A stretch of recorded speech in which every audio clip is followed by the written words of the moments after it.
Bapak Ibu, apa kabar? Gimana memasuki tahun 2021 yang baru berlangsung 6 hari ini? Bagaimana perasaan Bapak Ibu? Apakah sudah ada hal-hal yang baru yang sudah Bapak Ibu lakukan? Atau masih biasa-biasa saja? Tentu saja masih ada banyak waktu untuk kita melakukan hal-hal baru di tahun yang baru ini. Tapi jangan terlena ya, karena tiba-tiba saja nanti kita udah loncat ke pertengahan tahun. Bahkan nanti tanpa kita sadari, kita akan tiba di akhir tahun 2021 dan menyambut tahun baru 2022. Waktu memang akan segera berlalu kalau kita tidak memanfaatkannya dengan baik. Nah, Bapak Ibu, berbicara dengan memanfaatkan waktu sampai hari ini, saya masih senang menikmati kue-kue kering, kue-kue Natal yang masih ada di Pastori.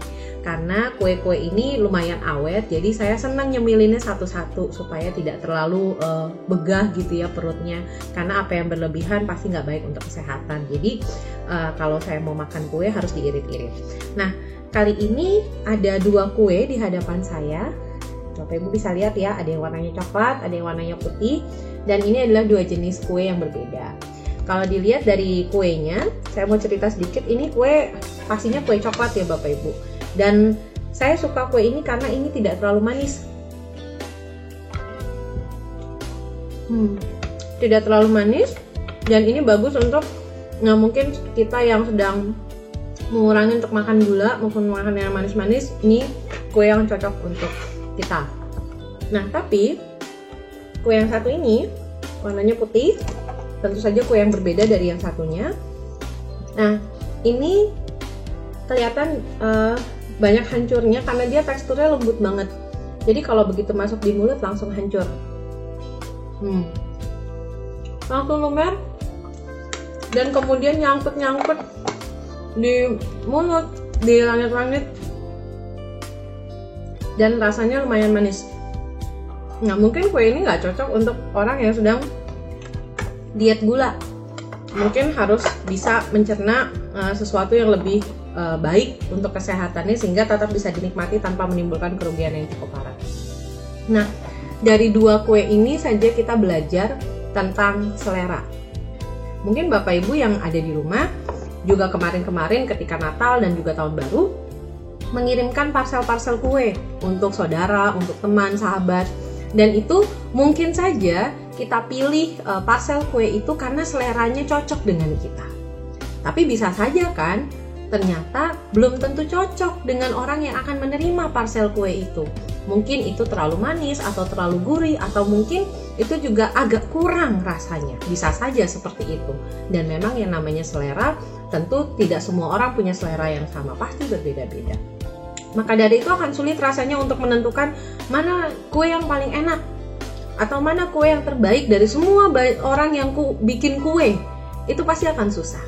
Tetapi Bapak Ibu, di dalam bacaan kita hari ini kita belajar bahwa dari sekian banyak hal yang tidak pasti dalam kehidupan kita, yang begitu banyak pertentangan dalamnya, kita memiliki satu tolok ukur. Tolok ukurnya apa? Yaitu sesuai dengan kehendak Tuhan. Kita belajar dari Efesus pasal 3 ayat 1-13 hari ini bahwa ternyata panggilan orang-orang Kristen yang bukan dari kaum Yahudi adalah sesuatu yang istimewa. Walaupun mereka tidak berjumpa secara langsung dengan Kristus Yesus di dalam masa pelayanannya selama Tuhan Yesus hidup, tetapi bukan berarti mereka tidak bisa menjadi bagian dari umat Kristen. Justru disinilah keunikan mereka. Mereka memiliki kedekatan yang secara spiritual, bukan hanya secara fisik dengan Tuhan Yesus. Jadi tidak perlu lagi dipermasalahkan apakah orang ini memiliki pengalaman yang langsung dengan Tuhan Yesus atau tidak. Cara orang untuk mengenal Tuhan Yesus itu bisa beda-beda. Sama seperti selera kita, bisa juga beda-beda. Dan bukankah Tuhan juga menyampaikan pesannya, menyampaikan apa yang menjadi kehendaknya, itu juga dengan berbagai cara kepada kita. Tidak bisa disamakan satu dengan yang lain kan? Bisa saja seperti itu. Maka dari itu satu tolok ukur yang harus benar-benar dipegang oleh setiap umat Kristen, setiap orang yang percaya kepada Tuhan Yesus adalah sesuai dengan kehendaknya. Di dalam Efesus 3 ayat 7 dikatakan, dari Injil itu aku telah menjadi pelayannya menurut pemberian kasih karunia Allah yang dianugerahkan kepadaku sesuai dengan pengerjaan kuasanya. Itu artinya Paulus meyakini bahwa panggilan Tuhan kepada dirinya adalah sesuatu yang spesial, yang mungkin juga belum tentu dialami oleh orang-orang lain. Sehingga apa yang diterima Paulus bisa jadi berbeda dengan orang lain, dan orang lain bisa menerima sesuatu dari Tuhan dengan cara yang berbeda dari cara yang Paulus terima. Ini artinya bahwa setiap orang diberikan Tuhan selera masing-masing. Tetapi dari semua selera itu dampaknya tentu hanya satu, tujuannya hanya satu, yaitu untuk memuliakan Tuhan.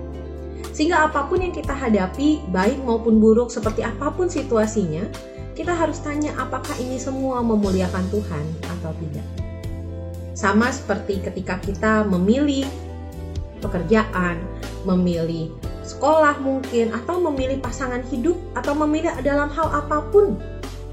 Tolak ukurnya hanya satu, apakah ini sesuai dengan kehendak Tuhan atau tidak? Apakah ini memuliakan Tuhan atau tidak? Karena selera orang bisa beda-beda. Kesenangan orang bisa macam-macam. Hal-hal yang mempengaruhi orang untuk memberikan keputusan atau memutuskan sesuatu dalam hidupnya bisa beda-beda. Tetapi satu hal yang harus menjadi patokan, tolak ukur yang pasti dalam kehidupan kita, apakah ini semua memuliakan Tuhan atau tidak?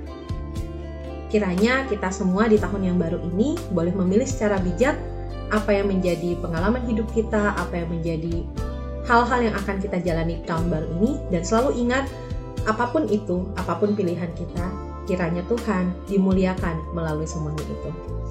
Sampai ketemu lagi Bapak Ibu. Saya makan kue lagi ya. Kuenya enak.